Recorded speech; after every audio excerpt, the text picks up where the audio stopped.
안녕하세요. 김지윤 전도사입니다. 반갑습니다. 네, 여름성경학교 공과 2과 한번 해보도록 하겠습니다. 첫 번째 공과는 요렇게 바로 이 화면이죠. 오직 믿음으로 살아요. 이 본문인데요. 영혼 없는 몸이 죽은 것 같이 행함 없는 믿음은 죽은 것이니라 해서 야고보서 말씀 이렇게 나옵니다. 공과에서 핵심은 이것입니다. 믿음은 순종을 낳고 순종은 더 큰 믿음에 낳는다.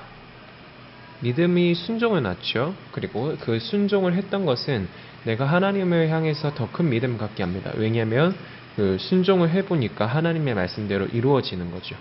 그렇기 때문에 더 큰 믿음을 낳게 되고, 그러면 더 큰 믿음은 어떻게 되겠습니까? 더 큰 믿음은 더 큰 순종을 낳고, 더 큰 순종은 더 큰 믿음을 낳는다. 이렇게 계속 흘러가게 되는 것이 이번 공과에서 말해 주려고 하는 것입니다. 그런데 이게 그 공과가 좀 이제 그 믿음이라고 하는 주제로 이렇게 봤을 때 믿음으로 살아요라고 했을 때 그 주제가 잘 안 드러납니다. 이 공과가 사라하고 아브라함이 믿지 않았지만 하나님께서 아들을 주시니까 이제는 이들이 믿어서 행하게 되었다라는 거거든요. 여기서 본문의 핵심은 하나님께서 이 사람들에게 믿음을 주셔서 행할 수 있도록 도와가신다. 이게 주제가 되어야 되는데 적용이 행함으로 우리의 믿음의 행함으로 증명되어야 된다. 이게 그렇게 가버려요. 그래가지고 조금 애매한데 방금 말씀드렸던 이것을 잘 기억을 하셔요. 믿음은 순종을 낳고 순종은 더 큰 믿음을 낳는다. 그렇기 때문에 하나님께서 그 아들을 주시라고 하셨던 말씀을 믿으니까 이제 하나님께서 그 아들을 주셨죠. 이것이 더 큰 믿음을 갖게 되었습니다. 더 큰 믿음을 갖게 되어서 이제는 그 아들을 달라고 하시니까 그 말씀에까지 순종할 수 있게 되었다. 이런 취지로 접근을 하셔야 혼란스럽지 않습니다. 그러면 한 거 한 가지씩 이렇게 좀 보도록 하겠습니다. 순종 게임입니다. 첫 번째는 순종 게임인데요. 이 교사용 교재죠. 교사용 교재에 거꾸로 나오네요. 교사용 교재 맨 뒤에 여기 보시면 요런 것들이 나옵니다. 요런 것들이 나와요. 요거 하고 뭐 보드 게임으로 하시면 되는 건데요. 하나하나씩 뜯어가지고 아이들에게 일정하게 좀 나눠줍니다. 일정하게 나눠줘서 그 아이들이 마치 화투 같은 거 칠 때 이제 자기가 차례가 되어지면 하나씩 내고 뭐 이런 식으로 흘러갑니다. 여기서 게임 방법은 이제 많은 카드들이 있는데 활동 카드를 정하는 겁니다. 이게 보시면 다 스포츠들이라서 뭐 활동이 아닌 게 없는데라고 생각할 수 있는데 이 여러 가지 카드들 중에서 그 활동 카드를 4종류만 정하는 겁니다. 4종류만 정해서 예를 들어서 첫 번째 요 카드, 그 다음에 두 번째 카드, 세 번째 카드, 네 번째 카드, 요렇게 해서 우리가 요 4개는 활동 카드, 그 나머지 카드는 그냥 카드로 하자. 그랬을 경우에 어떻게 하냐면요, 이제 아이들이 카드를 이렇게 배분이 되어가지고 카드를 자기 갖고 있잖아요. 자기 차례 때에 카드를 냅니다. 그때 아까 얘기했던 요 4개 중에 하나가 나오면은 이제 그런 포즈를 취하는 겁니다. 첫 번째 카드 같은 경우에 활동 모습이 주먹을 자기 가슴 위에서 부딪혀 보세요. 이 카드를 하면은 모두가 이거를 해야 됩니다. 낸 사람 빼고요. 그 다음에 두 번째 카드가 만약에 그 다음에 이제 만약에 내가 카드를 냈는데 카드가 이 첫 번째 게 아니라 이게 나왔다. 그랬을 경우에는 아무도 모션을 취하면 안 됩니다. 예, 취하지 않으면 이기는 겁니다. 이렇게 해서 그 카드를 냈을 때 모두가 이제 재빨리 그 모션을 취하거나 모션을 안 취해서 맞춰 넘어가면 그냥 이제 계속 다른 사람으로 넘어가서 카드가 하나씩 쌓이게 되겠죠. 그러다가 어떤 한 사람이 우물쭈물해가지고 늦게 낸다던가 아니면 카드를 냈을 때 해야 되는데 안 했다던가 안 해야 되는데 했을 경우에는 그 사람이 카드를 다 들고 가는 겁니다. 그래서 계속 잘 넘어가는 사람들은 계속 카드가 줄고 계속 이제 계속 이제 실수하는 사람은 카드가 엄청 많아지겠죠. 그렇게 해서 카드가 자기 손에서 먼저 없어지는 사람이 이기게 되는 겁니다. 이 열린테 액션 카드 게임인데 여기서 이제 이 게임을 왜 하느냐라고 했을 때 본문 이 제목에서 보다시피 행함이 있는 믿음이 중요한 거다. 그래서 하나님의 말씀대로 우리가 순종하는 삶이 중요하다. 이거를 얘기하기 위해서 요거 이제 이 게임을 하는 겁니다. 두 번째 페이지에 보시면 이제 공과 자체 안에서 어떻게 이제 게임을 해야 되는지 얘기합니다. 여기서 중요한 거는 이제 게임 규칙은 제가 방금 잠깐 말씀드렸죠. 여기서 이제 게임을 다 하고 난 다음에 그냥 넘어가시면 안 돼요. 이게 중요해요. 게임에 승리하려면 어떻게 해야 되나요? 많은 룰들이 있어요. 많은 룰들이 있는데 이 룰들을 착실하게 지켜나가야 승리한다. 그러니까 하나님께서 원하시는 어떤 우리 하나님의 말씀에 우리가 그걸 지키면서 살아가야 우리가 하나님 앞에 인정받고 또 그렇게 우리의 믿음이 하나님 앞에 인정받고 그렇게 하나님을 기쁘시게 해드리며 살아갈 수 있다. 뭐 이거를 얘기를 하고 싶은 거예요. 그래서 게임에 승리하려면 어떻게 해야 되나요? 여기서 아이들한테 기대할 수 있고 유도해야 되는 질문은 바로 순종인 것입니다. 순종. 네. 그 다음 페이지 한번 보겠습니다. 아브라함이 웃었습니다. 자, 아브라함이 웃었습니다. 라는 대목에서 이제 숨은 그림 찾기가 있죠. 아이들 보고 숨은 그림 찾기를 이렇게 하게 하시면서 선생님들께서는 이야기를 조금 해주시면 좋겠어요. 아브라함들하고 이제 여기서 나오는 사람들이 어떤 사람이고 아브라함의 표정이 어떤지 관찰할 수 있도록 그렇게 이제 도와주시면 되시겠습니다. 아브라함의 표정이 굉장히 안 좋죠. 성경 말씀을 통해서 알아봅시다 하고 넘어가고요. 그 다음에 이 이야기를 선생님들께서 여기서 바로 하시지 마시고 바로 뒷페이지 보시면 이제 이 아브라함이 왜 그런 안 좋은 표정을 했는지 그거를 얘기를 하려고 그거를 이제 이 스토리를 통해서 보려고 합니다. 지난번 공과 같은 경우는 1과 같은 경우에는 위에 거 스토리가 따로였고 아래 거 스토리가 따로 해서 페이지마다 이렇게 달랐는데요. 2과는 다릅니다. 2과는 요 페이지 하나 전체가 한 스토리예요. 이 페이지 전체 하나가 한 스토리입니다. 그렇게 이해를 하시고요. 똑똑 아브라함의 집에 누가 찾아왔어요? 과연 누가 무슨 일로 찾아왔을까요? 하나님께서 찾아오셨죠. 여러 가지 이제 누가 찾아왔는지 아브라함의 이름을 어떻게 바꾸어 주셨는지 뭐 이런 것들인데 여기서 제일 처음에 하나님께서 찾아오셨다는 것이 빠졌으니까 과연 누가 무슨 일로 찾아왔을까요? 라고 했을 때 아이들한테 이제 하나님께서 찾아오셨다고 얘기하신 다음에 그 다음에 이제 아모문과 여러 가지 것들을 하시면서 하시면 되겠습니다. 아브라함이 99세 때 찾아왔고 아브라함의 이름이 이제 아브라함.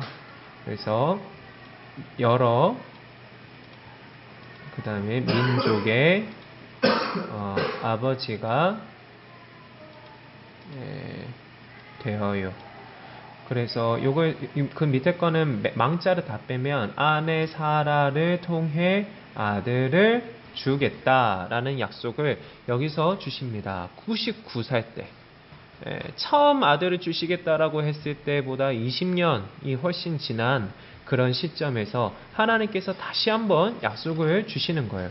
20년 동안이나 하나님께서 약속을 주셨는데 아직 안 주셨으니까 그리고 이제는 더 이상 믿을 수가 없는 겁니다. 아내 사라도 이제 그 양수가 끊어져서 폐경이 와가지고 더 이상 아기를 낳을 수 없는 상태가 되었으니까 하나님의 약속을 들은 아브라함의 표정은 뚱합니다.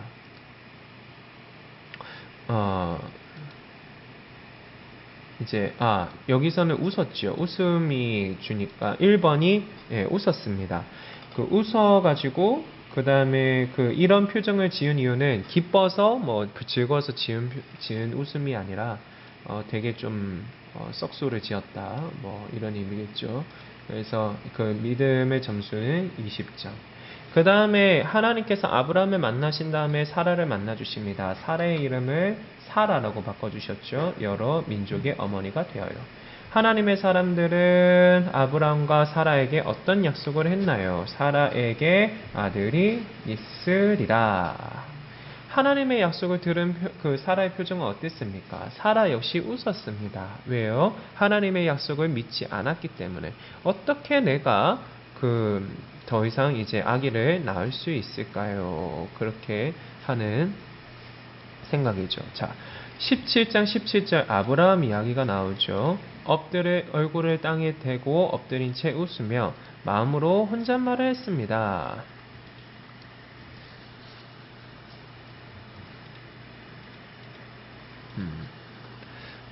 군대는 올라갔다. 자, 네, 아브라함의 말이죠.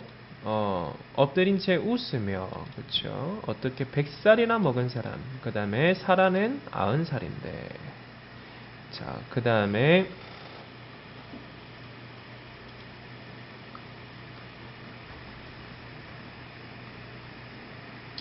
네, 사라 이야기가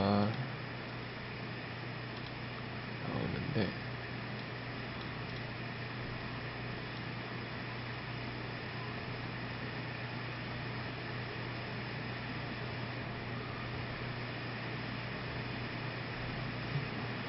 사라의 웃음이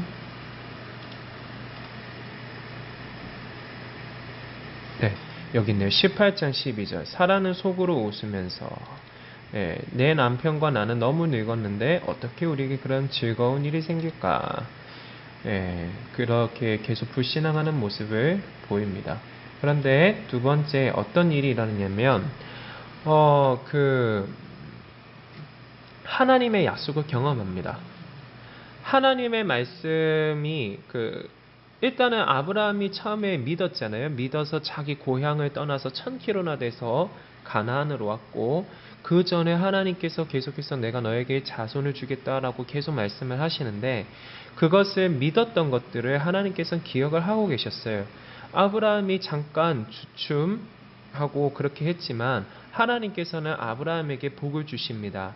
그 작은 믿음, 완전하지 않은 믿음이었다 할지라도 하나님을 끝까지 섬겼고 행동으로 보였던 것을 하나님께서는 위로 여기셨죠. 그래서 아브라함에게 아들을 주십니다. 계속해서 하나님께서 약속하셨던 것처럼 아브라함과 사라에게 이삭이라는 이름을 주셨습니다. 아까 아브라함이 웃었고 사라가 웃었잖아요. 아까는 조소였습니다. 하는 썩소, 그 다음에 어떤 이제 차가운 웃음. 그런데 아브라함과 사라에게 아들을 주셔서 이름을 이삭이라고 했잖아요. 그 이삭의 이름이 뜻이 웃음입니다. 이 썩소, 이 차가운 웃음이 기쁨의 웃음으로 변했다는 것입니다. 하나님께서는 아주 이제 믿음에 대해서 어떤 이제 귀한 값진 대가를 주셨습니다. 그래서 어떤 아들을 주셔서 선물로 주셨는데 이게 중요해요. 그 이후 어떤 변화가 있었을까요? 이게 상황과 환경이 이야기가 변해야 되는 핵심입니다. 그 이후에 어떤 변화가 있었을까요? 내 아들 이삭을 봐 바쳐라. 이렇게 되겠죠. 내 아들 이삭을 바쳐라. 하나님께서 그 20년 동안 기다리게 하셔서 얻은 아들. 그 다음에 아들이 진짜 없다가 겨우 얻었는데 그것도 노년에 정말 힘들게 얻은 아들이었습니다. 얼마나 귀하겠습니까? 그 귀한 아들을 하나님께서는 바치라고 하십니다. 그것도 번제로요. 동물을 번제로 드릴 때 어떻게 합니까? 죽여서 이제 속에 있는 것들을 다 끄집어내서 없애고 피를 빼고 하나님 앞에 그것을 태워서 향기로 드리는 제사잖아요. 하나님께서는 그냥 바쳐라 하신 것이 아니라 번제로 하나님 앞에 드리라고 말씀을 하셨습니다. 그래가지고 아브라함이 일반적인 사람이라면 그 말씀을 들었을 때 굉장히 깜짝 놀랐을 거예요. 너라면 어떻게 하겠니? 너라면 어떤 마음이 들겠니? 하나님이 원망스럽지 않겠니? 그런 마음이 들 텐데 아브라함은 특별합니다. 엄청 이상한 모습을 보여요. 그 말씀을 저녁에 듣고서 그날 아침 새벽에 바로 떠납니다. 바로 떠나요. 그래가지고 그 모리아산에 이르러서 그렇게 이삭을 하나님 앞에 제사를 드리려고 합니다. 우리가 여기서 볼 때 그 히브리서 말씀에 보면은 아브라함이 하나님께 이삭을 드릴 수 있었던 이유가 하나님께서 이삭을 다시 살려주실 줄을 그가 믿었다라고 합니다. 한번 볼까요? 네, 히브리서 11장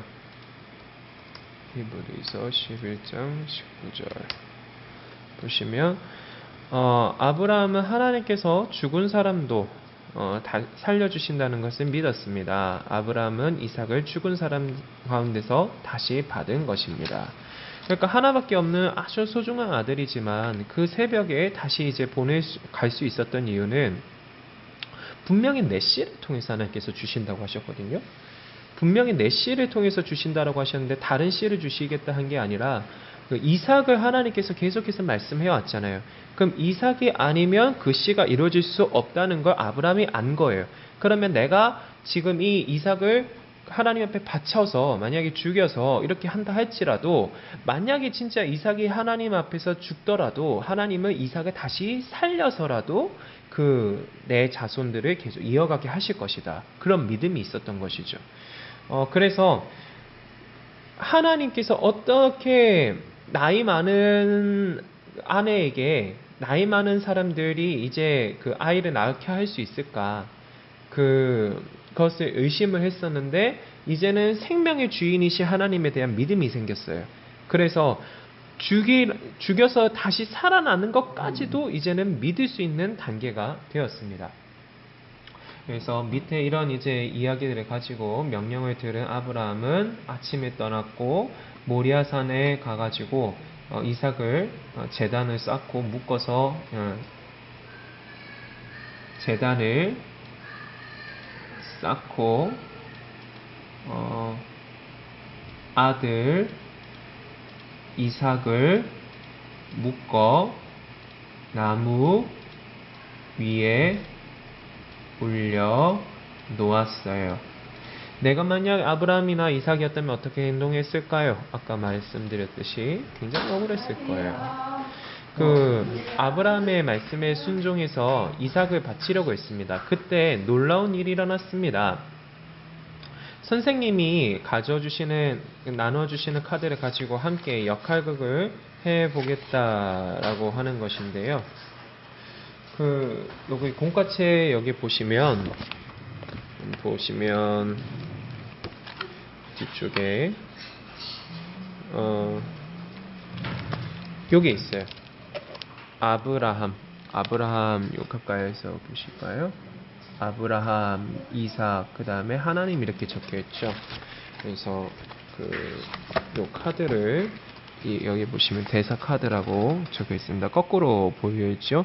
이 대사 카드를 뜯으셔가지고 아이들하고 나눠보게 하시는 거예요. 선생님께서 이렇게 이제 하게 하시는 것보다 지난번에 그 일과할 때 그 PPT로 보셨듯이 직접 참여하는 것이 아이들한테 기억이 더 많이 남습니다. 그래서 직접 참여하게 하시는 거예요. 여러 명이면 이제 그 3명 친구들을 선정을 해가지고 앞으로 나오게 해가지고 그 대사를 따라 읽게 하고 그러면서 그 여러 아이들 중에서 제일 잘한 친구에게 뭐 나중에 그 상품 같은 걸 받으면 좀 더 특별한 걸 준다든지 아니면 선생님 재량껏 그 좀 더 아이들한테 간단한 선물 같은 거 주시면 아이들이 이거 같은 경우에는 역학을 훨씬 더 잘 참여할 수 있을 거예요. 뒤에 대사 다 적혀 있습니다. 그래서 아이들이 그 요거를 대사를 그대로 읽게 하시면 되는데 그 대사를 읽게만 하는 걸로 끝날 것이 아니라 조금 기다리게 하시고 시간을 주셔서 정말 리액션, 표정과 말과 행동까지도 정말 리얼하게 정말 잘하는 그런 아이들. 이제 팀이 한 반 안에서도 3명씩이니까 여러 개가 나올 수 있잖아요. 그래서 그 아이들끼리 조금 이제 참여를 시키면 훨씬 더 좋은 결과 그리고 결과가 나올 수 있으리라 생각을 합니다. 하나님께서는 스탑하셨어요. 그래서 하나님께서 멈추어라, 그 아이에게 손을 대지 마라 라고 말씀하신 다음에 하나님께서 하신 말씀이 있으셨어요. 내가 내 아들 이게 뭐가 문제고, 내가 내 아들 내 독자까지도 내게 아끼지 아니하였으니 내가 이제야 내가 하나님을 경외하는 줄 아노라 하고 하나님께서 말씀하십니다. 창세기 22장이요. 창세기 22장 12절. 하나밖에 없는 아들을 아낌없이, 개역개정으로 보면 내 아들 내 독자까지도 내게 아끼지 아니하였으니. 아브라함이 아들 이삭을 하나님께 바칠 수 있었던 이유는 무엇일까요? 여기 히브리서 말씀 아까 찾아봤죠. 하나님이 다시 이삭을 살리실 것을 믿었어요. 아브라함은 이삭을 대신해서 준비해 주셨어요. 그 다음에 다시 이제 다시 이삭을 대신해서 무엇을 준비해 주셨나요? 성경에 보면은 뿔이 숯불에 걸려 있지요. 그 아브라함이 가서 그 순양을 가져다가 아들을 대신해서 번제로 드렸더라. 일반적으로 우리가 볼 때 그 예수님의 하나님 아버지의 이런 모습들 갖다가 아브라함하고 이삭의 모습을 많이 생각해서 하는데요. 근데 그것보다 좀 더 중요한 건 뭐냐면 예수님께서 우리를 대신해서 죽으셨잖아요. 대신해서 죽으셨다라는 것을 생각을 할 때는 이 수량이 걸려 있는 뿔이 걸려 있는 이 수량, 이게 예수님의 모습하고 더 가깝습니다. 자, 그 다음에 이제 행함으로 자라갑니다. 삶의 적용으로 갑니다.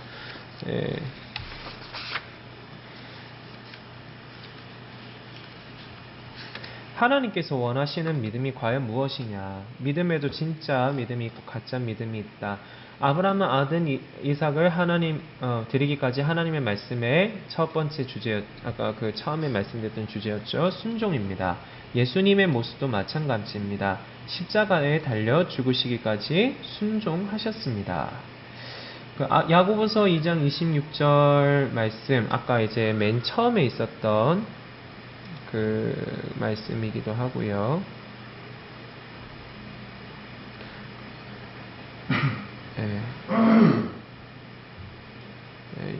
행함이 없는 믿음은 죽은 것이니라 말씀하시죠.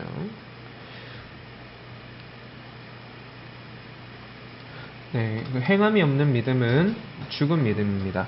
그래서 여기서 하나님께서 그 믿음을 주셨다라고 했다가 이제 하나님께서 그 아들을 주셔서 믿게 하셨는데 그 다음에 이제 아브라함이 좀 더 잘 믿게 되었다. 이게 좀 더 이제 그 본문에서 말하는 것하고 가까울 것 같은데, 근데 여기서 적용이 행함이 없는 믿음은 죽은 것이다. 이렇게 나와요. 그래가지고 선생님들께서 제가 다시 한번 말씀드리지만 하나님께서 믿지 못하는 자에게 믿도록 도와주신다.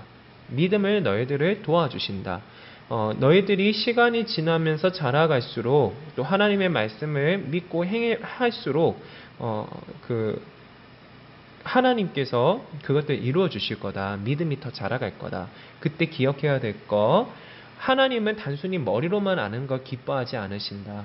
너희들이 하나님에게서 뭔가 받았고 하나님께서 확신을 받았으면 그것을 하나님 앞에 다시 표현해야 된다. 감사의 고백을 드려야 된다.